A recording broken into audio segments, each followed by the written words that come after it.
जिसे स्वयं को जानना है उसे विश्वास का रास्ता छोड़ देना है। साधना होती है भीतर और शिक्षा होती है बाहर। ज्ञान के रास्ते पर चलने का पहला सूत्र होगा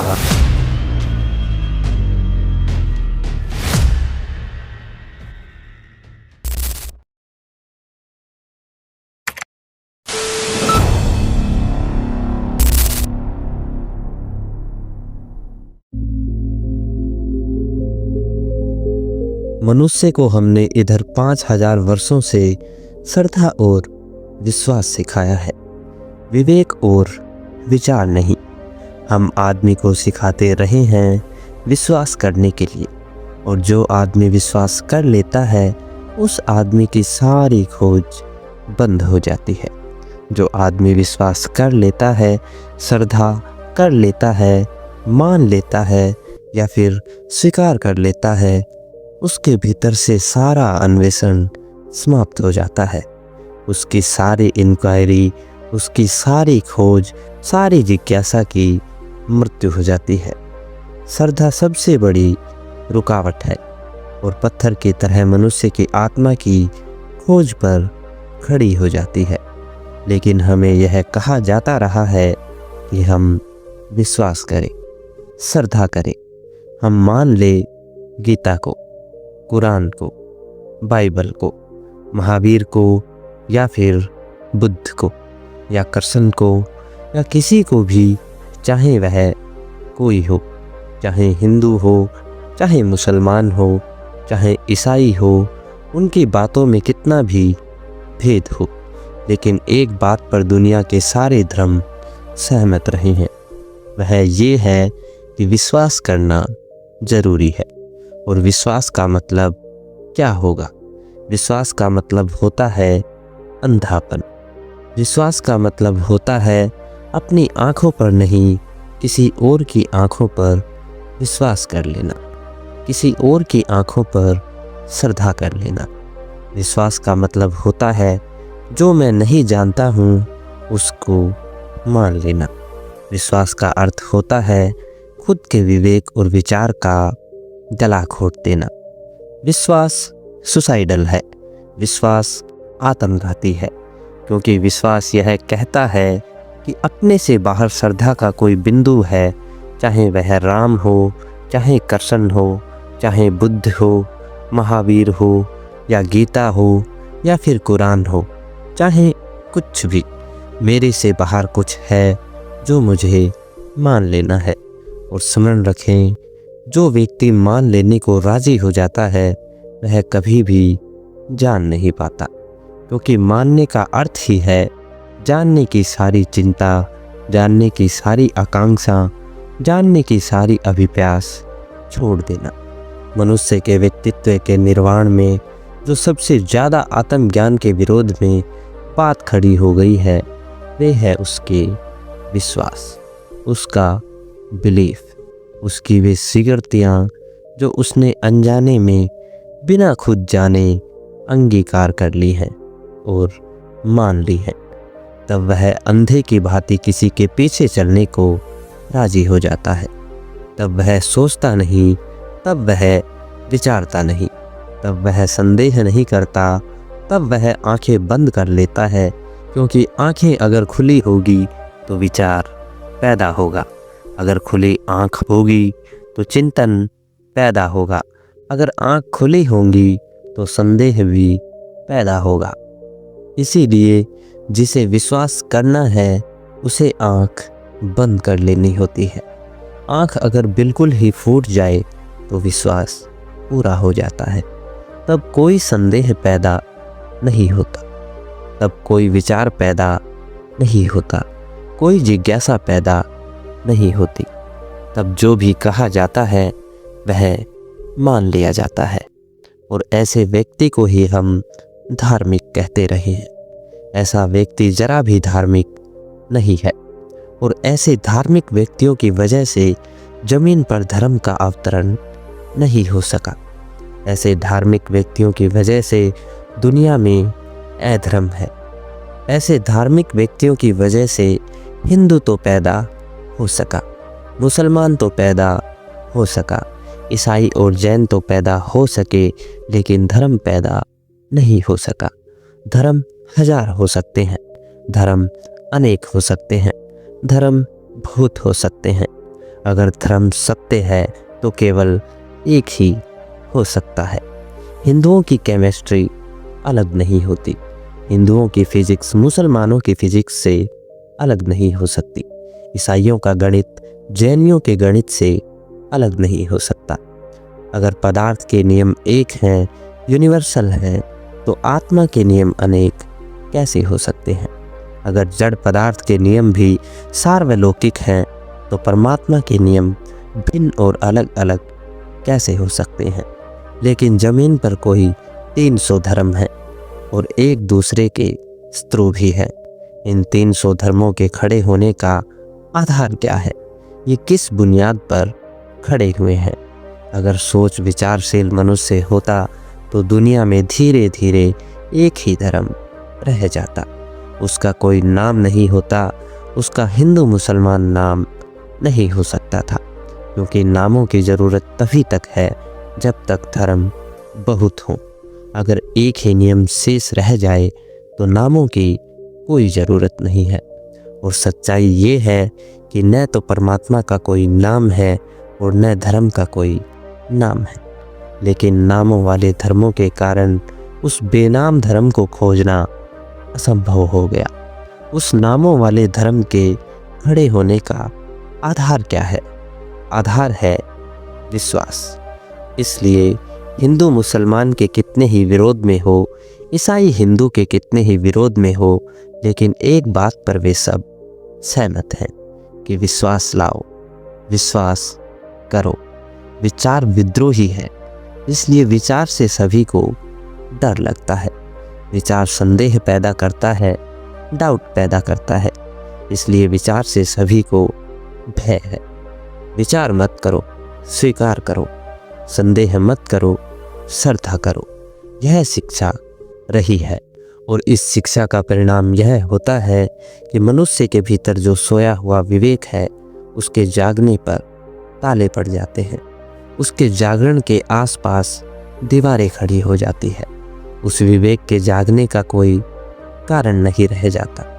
अगर कोई आदमी किसी दूसरे के कंधे पर हाथ रखकर आंख बंद करके चलने का अभ्यास करे और वर्ष 2 वर्ष तक अपनी आंखें बंद रखें, तो फिर उसकी आंखें काम करना बंद कर देंगी। अगर कोई आदमी अपने पैरों को बांधकर बैठ जाए तो वर्ष 2 वर्ष में उसके पैर काम करना बंद कर देंगे। जिन अंगों का हम उपयोग बंद कर देते हैं वे अंग मुर्दा हो जाते हैं। जो आदमी विश्वास कर लेता है वह विवेक से काम लेना बंद कर देता है। विवेक मर जाता है, रह जाता है विश्वास, और विश्वास अंधा है। अंधा विश्वास आत्मज्ञान में नहीं ले जा सकता। आत्मज्ञान के लिए तो चाहिए आंखों वाला विवेक, अंधा विश्वास नहीं। और ज़रूरी नहीं है कि विश्वास आस्तिक का ही हो, विश्वास नास्तिक का भी हो सकता है। एक आदमी का विश्वास है कि ईश्वर है, उससे पूछे कि वह जानता है ईश्वर को। अगर वह नहीं जानता और उसने मान लिया तो उसने अपने जीवन को एक असत्य पर खड़ा कर दिया। एक आदमी कहता है ईश्वर नहीं है, उससे पूछें वह जानता है कि ईश्वर नहीं है। अगर वह नहीं जानता और उसने किन्हीं की बातों को मानकर यह स्वीकार कर लिया है कि ईश्वर नहीं है, तो उसने भी विश्वास कर लिया है, उसने भी अपने जीवन को एक असत्य पर खड़ा कर लिया है। नास्तिक और आस्तिक दोनों का जीवन ही असत्य का जीवन है। धार्मिक व्यक्ति न तो आस्तिक होता है और ना ही नास्तिक होता है। धार्मिक व्यक्ति तो खोजी होगा, वह स्वीकार नहीं कर लेता यात्रा के पहले, वह मान नहीं लेता, वह तो खोज करता है। और जिस दिन उसके प्राण किसी साक्षात को उपलब्ध होते हैं उसी दिन वह जानता है और उस दिन मानने की कोई भी ज़रूरत नहीं रह जाती। उस दिन विश्वास करने की कोई भी ज़रूरत नहीं रह जाती। उस दिन वह जानता है, जानना जान है, जानना मुक्ति लाता है। विश्वास, विश्वास मान लेना है, और मान लेना बंधन पैदा करता है। और ये बंधन, विश्वास के बंधन हमेशा बाहर होते हैं, क्योंकि विश्वास जब भी हम करते हैं तो किसी दूसरे पर करते हैं, वह बाहर होगा। इसलिए विश्वास हमेशा बहिर्मुखी होगा और ज्ञान हमेशा अंतर्मुखी। जिसे स्वयं को जानना है उसे विश्वास का रास्ता छोड़ देना होगा और ज्ञान के रास्ते पर कदम रखने होंगे। ज्ञान के रास्ते पर चलने का पहला सूत्र होगा विश्वास के रास्ते से मन को हटा लेना। हम सारे लोग विश्वास के रास्ते पर हैं, इसलिए चाहे हम मंदिर में जाते हों, चाहे मस्जिद में, चाहे शास्त्र पढ़ते हों या फिर पूजा करते हों, हमें स्वयं से साक्षात नहीं हो सकेगा। विश्वास के रास्ते से कभी भी स्वयं का साक्षात न हुआ है और न ही हो सकता है। विश्वास सबसे बड़ा अधार्मिक गुण है। मनुष्य के व्यक्तित्व को बांध लेने वाले और अंधा कर देने वाले सूत्रों में विश्वास पहला सूत्र है।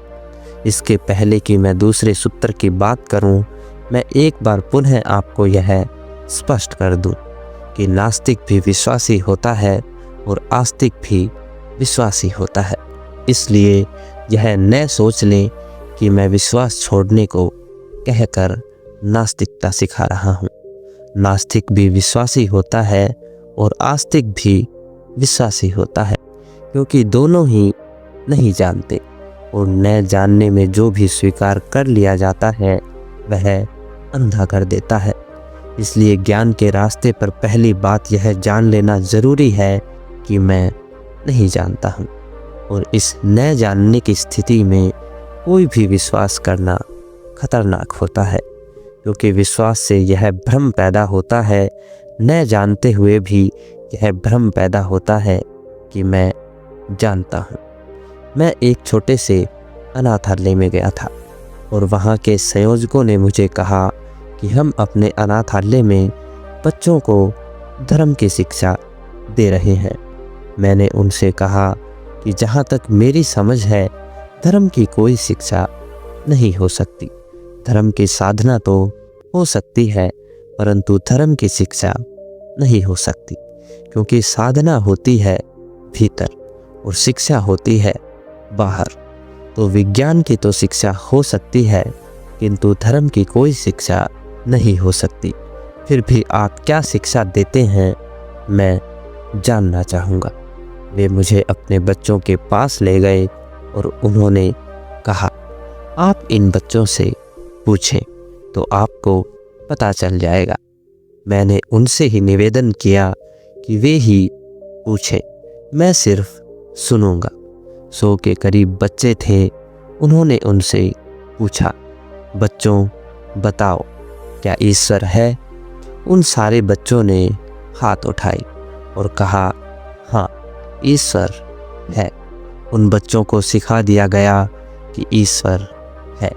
वे छोटे छोटे अनाथ बच्चे, उन्हें जो भी सिखा दिया जाए वह सीख लेंगे। अगर संयोग से वे रूस में पैदा हुए होते तो रूस की हुकूमत उन्हें सिखा देती कि ईश्वर नहीं है। और मैं अगर रूस में जाकर उनसे पूछता कि ईश्वर है, तो वे सारे बच्चे कहते नहीं, ईश्वर नहीं है, क्योंकि उन्हें सिखा दी गई होती यह बात कि ईश्वर नहीं है, जहाँ उन्हें सिखा दिया गया है कि ईश्वर है। उन्होंने पूछा, बच्चों बताओ यह ईश्वर कहाँ है? तो उन सारे बच्चों ने हृदय पर हाथ रखते हुए कहा, यहाँ। मैंने एक छोटे से बच्चे से पूछ लिया, हृदय कहाँ है? उस बच्चे ने कहा, यह तो हमें बताया नहीं गया। जो हमें बताया गया है वह हम बता सकते हैं, वही हम बता रहे हैं। हृदय कहाँ है यह हमें बताया नहीं गया। इस बच्चे को हृदय का कोई पता नहीं है। लेकिन इसे इस बात को बता दिया गया है कि ईश्वर यहाँ है।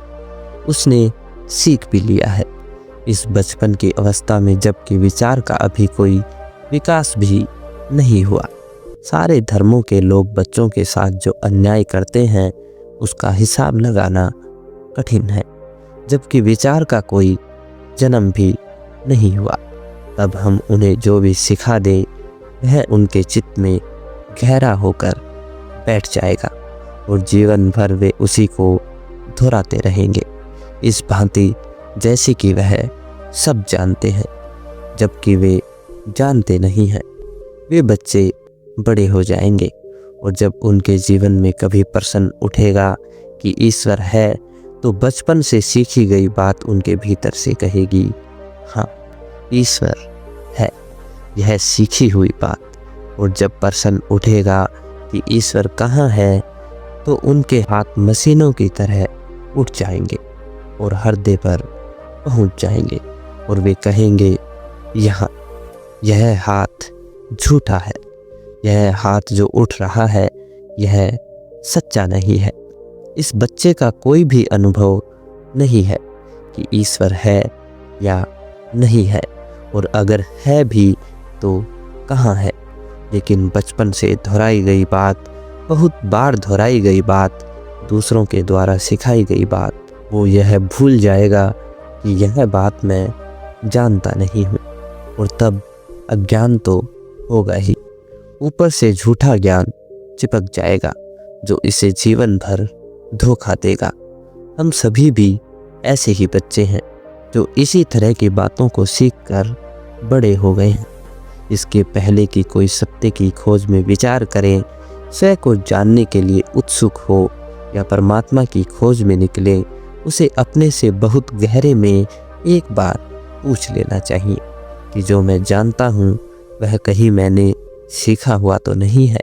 अगर वह सीखा हुआ है तो उससे मुक्त हो जाना चाहिए, क्योंकि जो सीखा हुआ ज्ञान है वह भ्रम पैदा करता है, ज्ञान नहीं देता। ज्ञान सीखा नहीं जाता, जाना जाता है। ज्ञान दूसरों से उपलब्ध नहीं होता, खुद में खोदा जाता है और विकसित होता है। शब्द सीखे जाते हैं, ज्ञान उघाड़ा जाता है। ज्ञान की एक डिस्कवरी है, ज्ञान का एक अनावरण है। खुद के प्राणों के भीतर जब हम पर्दे को उघाड़ते हैं तो वह उपलब्ध होता है जो कि ज्ञान है। और दूसरों से जो हम शब्द सीख लेते हैं, सिद्धांत सीख लेते हैं और शास्त्र सीख लेते हैं, वह ज्ञान नहीं है। और जो आदमी जितना सीखे हुए शब्दों में खो जाता है, उस आदमी की ज्ञान की तरफ यात्रा बंद हो जाती है। विश्वास शब्दों से ज़्यादा कुछ भी नहीं है और शब्द बिल्कुल निष्प्राण है। इसलिए ज्ञान तो इकट्ठा हो जाता है शब्दों में और दिखाई पड़ता है कि ज्ञान उपलब्ध हो गया है, लेकिन हमारे प्राणों में कोई ज्योति उससे जगती नहीं, हमारे चित्त में कोई आलोक उससे पैदा नहीं होता, हमारे प्राण उससे नाच नहीं उठते और हमारे हृदय की वीणा पर उससे कोई गीत का जन्म नहीं होता, होगा भी नहीं, क्योंकि शब्द है निष्प्राण, विश्वास है अंधे, श्रद्धा है थोथी। उससे कुछ नहीं होगा, उससे हट जाना जरूरी है और हटने के लिए कुछ और नहीं कहना होगा। अगर हम ठीक से अपने चित्त के सारे ज्ञान को खोज डालें तो हमें पता चल जाएगा कि यह ज्ञान सब सीखा हुआ है, इसलिए झूठा है, जबकि हमारा अज्ञान इससे कहीं ज़्यादा सत्य है। सुकरात को उसके मित्रों ने एक दिन जाकर कहा। एथेंस में सारे वृद्ध जन कहते हैं कि सुकरात महाज्ञानी है। सुकरात ने उन मित्रों को कहा, जाओ और उनसे कहना ऐसी झूठी बात फिर न कहे, क्योंकि सुकरात खुद यह कहता है कि वह ज्ञानी नहीं है, महा अज्ञानी है। और सुकरात ने कहा, जब मैं छोटा था और मेरी अवस्था थोड़ी थी, तब मुझे यह ख्याल था कि मैं सब जानता हूँ। फिर मैं जवान हुआ, मेरी समझ बड़ी हो गई, तो मेरे जानने के भवन की बहुत सी ईंटें और दीवारें गिर गई और मेरे ज्ञान के भवन में बहुत छेद हो गए और मेरी समझ में आने लगा कि मैं क्या जानता हूँ, बहुत कम जानता हूँ। लेकिन जैसे जैसे मैं वृद्ध हुआ और मेरी खोज गहरी हुई और मेरी आंखें ज़्यादा सतेज हुई, तो मैंने पाया कि वह भवन जो ज्ञान का बचपन में मालूम होता था अब बिल्कुल गिर गया है। अब उसकी कोई दीवार नहीं रह गई और जैसे जैसे मैं वृद्ध होता जा रहा हूँ मुझे समझ में आ रहा है कि मैं कुछ भी नहीं जानता हूँ। आप हैरान होंगे, जानने का भ्रम बहुत चाइल्डिश है, बहुत बचकाना है। न जानने की समझ बहुत गहरी है, बहुत विजडम और बहुत बुद्धिमता से भरी हुई है। क्योंकि जानने का भ्रम विश्वासों से पैदा होता है और जब समझ पूर्वक दिखाई पड़ता है कि विश्वास तो उधार है, बारोड़ है, दूसरों से लिए हुए हैं, मेरे नहीं है, तो वे टूट जाते हैं और भीतर दिखाई पड़ता है अतल अंधकार, अतल अज्ञान, स्टेट ऑफ नॉट नोइंग, न जानने का बोध, न जानने की अवस्था का अनुभव होता है। आत्मज्ञान की दिशा में पहला सूत्र है मैं नहीं जानता। इस बात को जान लेना, यह सत्य है कि मैं नहीं जानता, और इस सत्य से जो शुरू करेगा वह अंततः परम सत्य को उपलब्ध हो जाता है। लेकिन जो इस असत्य से शुरू करेगा कि मैं जानता हूँ ईश्वर है, आत्मा है, उसकी यात्रा कभी सत्य पर पूरी नहीं हो सकती। क्योंकि जो हम बीज बोते हैं वही हमें फसल भी काटनी होती है। अगर बीज ही असत्य के बोए गए हों तो फसल सत्य की नहीं काटी जा सकती। विश्वास असत्य है क्योंकि वह स्वयं का जाना हुआ नहीं है और इसीलिए उसके आधार पर जो अपने भवन को खड़ा करेगा उसका भवन झूठा होगा। वह ताश के पत्तों की तरह होगा जिसे जिंदगी की हवाएं उखाड़ देंगी और नष्ट कर देंगी। वह भवन सच्चा भवन नहीं होगा। इसलिए पहली बात, एक सत्य से ही बात शुरू करें। वह सत्य यह है कि हम नहीं जानते हैं और जो हम जानते हैं वह भ्रामक है, उधार है और दूसरों का है। मनुष्य के व्यक्तित्व के भ्रांत हो जाने में श्रद्धा और विश्वास पहला कारण है। श्रद्धा और विश्वास से उल्टा क्या होगा? अश्रद्धा, अविश्वास। नहीं, डिक्शनरियाँ अक्सर झूठ बोल देती हैं, शब्दकोश अक्सर झूठ बोल देते हैं। अगर शब्दकोश में खोजने जाएंगे तो विश्वास का उल्टा है अविश्वास, श्रद्धा का उल्टा है अश्रद्धा। लेकिन मैं आपसे कहता हूँ अश्रद्धा और अविश्वास उल्टे नहीं हैं, सजातीय हैं। विश्वास के बंधु हैं। विश्वास का ही भाई है अविश्वास, श्रद्धा की ही बहन है अश्रद्धा। ये विरोधी नहीं है। विरोधी इसलिए नहीं है कि अश्रद्धा भी अविचार है, वह विवेक नहीं है। अविश्वास भी अविचार है, वह भी विचार नहीं है। जब हम जानते ही नहीं है तो श्रद्धा करना भी अज्ञान है और अश्रद्धा करना भी अज्ञान है। ईश्वर पर अश्रद्धा भी वही कर रहा है जो नहीं जानता है और श्रद्धा भी वही कर रहा है जो नहीं जानता है। श्रद्धा और अश्रद्धा दोनों से अलग कोई बात है, दोनों से विरुद्ध और उल्टे भी कोई बात है। वह बात है विवेक, वह बात है विचार, वह बात है मन का खुला होना, ओपननेस। श्रद्धा भी मन को बंद कर देती है, अश्रद्धा भी मन को बंद कर देती है। द्वार बंद हो जाते हैं और हम राजी हो जाते हैं किसी एक बिंदु पर कि ठीक है, पड़ाव आ गया, जान लिया हमने कि ईश्वर नहीं है, या फिर जान लिया हमने कि ईश्वर है। दोनों हालात में मन के द्वार बंद हो जाते हैं और जो क्लोज माइंड है, बंद मन है, वही मन तो जानने में असमर्थ है। खुला हुआ मन चाहिए। खुले हुए मन का अर्थ है यह जानना चाहिए कि मैं नहीं जानता हूँ। इसलिए न श्रद्धा और न अश्रद्धा दोनों मेरे पड़ाव नहीं हो सकते। श्रद्धालु को अश्रद्धालु बनाया जा सकता है, इसमें कोई कठिनाई नहीं है। अश्रद्धालु को श्रद्धालु भी बनाया जा सकता है, इसमें भी कोई कठिनाई की बात नहीं है। ये परिवर्तन बहुत आसान है। जो आदमी जवानी में अश्रद्धालु होता है, अविश्वासी होता है, बुढ़ापे में वह श्रद्धालु हो जाता है। जो आदमी आज अश्रद्धा करता है वह कल श्रद्धा करने लगता है। श्रद्धा और अश्रद्धा में कोई विरोध नहीं है, बल्कि इनमें तो एक दूसरे में यात्रा हो जाती है। आज की चर्चा में इतना ही।